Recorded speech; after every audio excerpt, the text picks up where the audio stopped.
The Wedding, bab 44, penulis Neng. Bi, siapa yang kirim paket pagi-pagi begini? Itu adalah suara Renata. Wanita satu ibu itu kini tengah menatap asisten rumah tangganya yang baru saja menutup pintu dengan satu buah paket besar di tangannya. Saya kurang tahu, Bu, tapi sepertinya ada nama pengirimnya. Si Bibi dengan cekatan segera membaca sang pengirim, kemudian mengerutkan keningnya dalam. Ini untuk Bu Rena. Bibi menyerahkan paket bunga lili putih tersebut yang berukuran cukup besar kepada Renata. Ah, terima kasih. Renata menerima dengan bingung. Sebetulnya dulu sekali, saat awal pernikahan mereka, Fauzan seringkali memberikannya bunga lili putih, bunga kesukaannya. Namun, karena dulu wajah Renata selalu datar dan tidak pernah antusias menerima bunganya, akhirnya lambat laun Fauzan menghentikan kebiasaannya. Merasa sia-sia, pria itu memilih menyerah. Namun, sebagai gantinya, Fauzan telah menanam banyak sekali bunga lili putih di halaman belakang rumahnya. Meski hingga kini Fauzan jarang sekali merawatnya dan menyerahkan urusan tersebut kepada asisten rumah tangganya. Bunga dari siapa, Yang? Renata terbelalak kaget, kalau tiba-tiba saja bayangan Fauzan sudah berada di belakangnya. Pria itu mendekat cepat, hingga membuat Renata susah untuk menghindar. Berakhir dengan bunga itu kini sudah berpindah ke tangan Fauzan. Dengan gerakan kilat, Fauzan segera membaca not yang berada di antara bunga tersebut. Untuk Rere, dari Didi. Fauzan menatap tajam pada bunga yang kini berada di pangkuannya, lalu menatap sang istri bingung. Rere? Didi? Siapa mereka? Apakah Rere adalah nama panggilan untuk Renata? Lantas Didi? Fauzan memutar isi kepalanya dengan cepat, hingga satu nama tercetus dalam kepalanya. Ardi? Apakah itu nama panggilan kesayangan mereka berdua sekarang? Astaga, hati Fauzan terasa terbakar. Vanes. Aku tidak tahu jika... Ucapan Renata segera terpotong saat Fauzan malah pergi begitu saja dengan bunga yang masih dalam pelukannya. Dengan panik Renata mengikuti langkah sang suami, takut jika Fauzan berbuat nekat.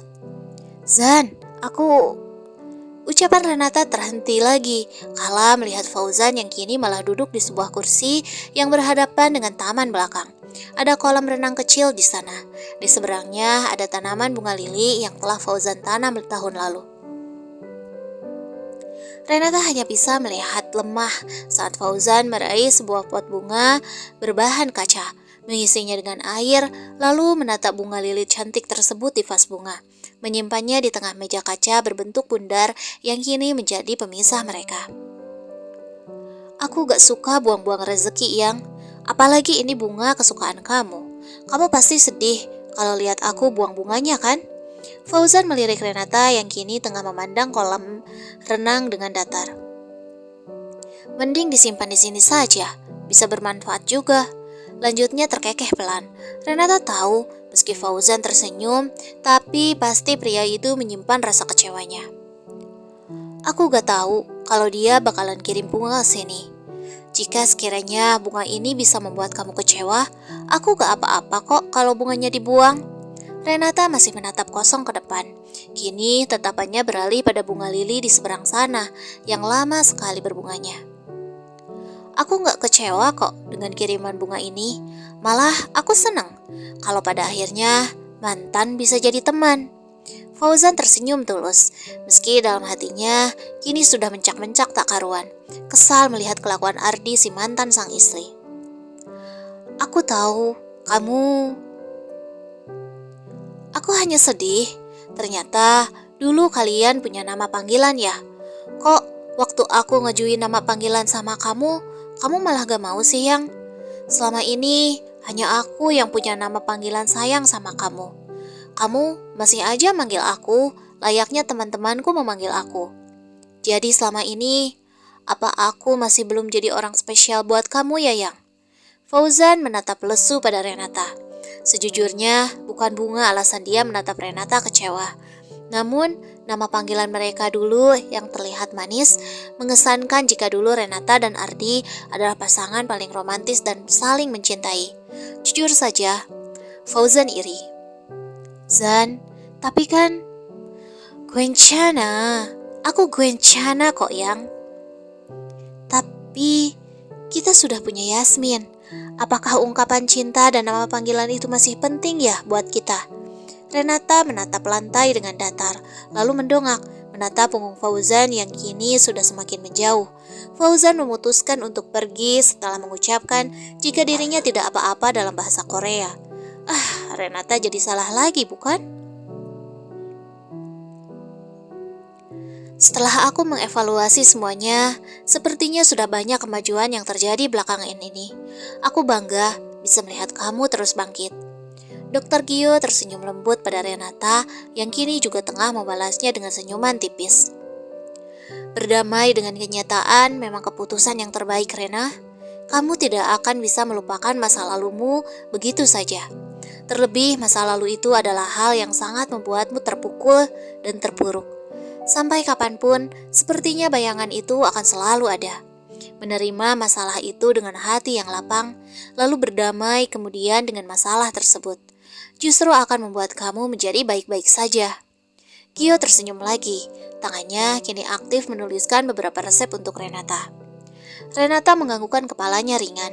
Ada banyak hal yang berkecamuk dalam kepalanya, antara masa lalu, masa kini, dan masa depan.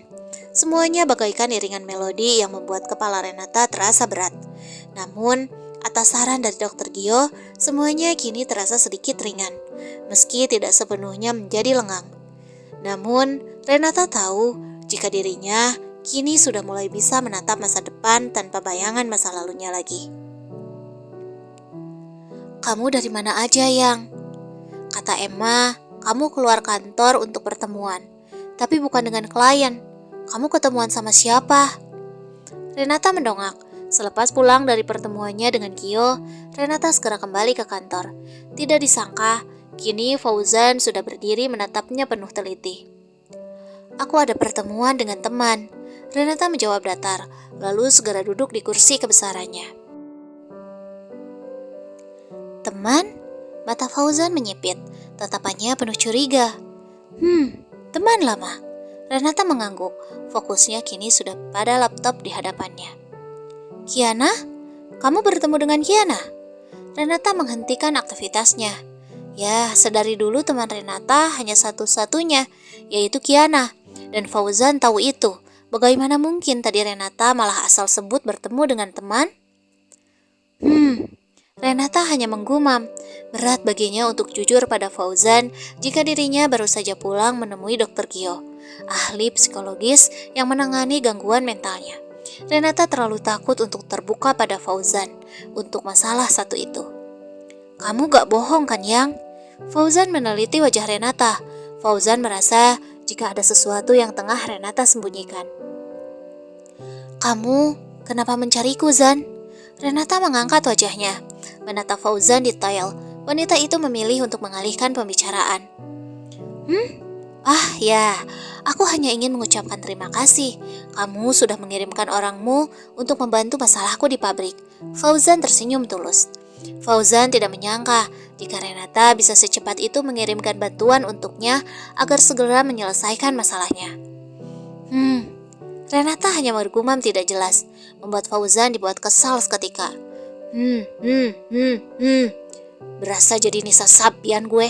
Fauzan merustuk kesal, namun segera menyengir kala Renata melayangkan tatapan tajam padanya. Setajam silet.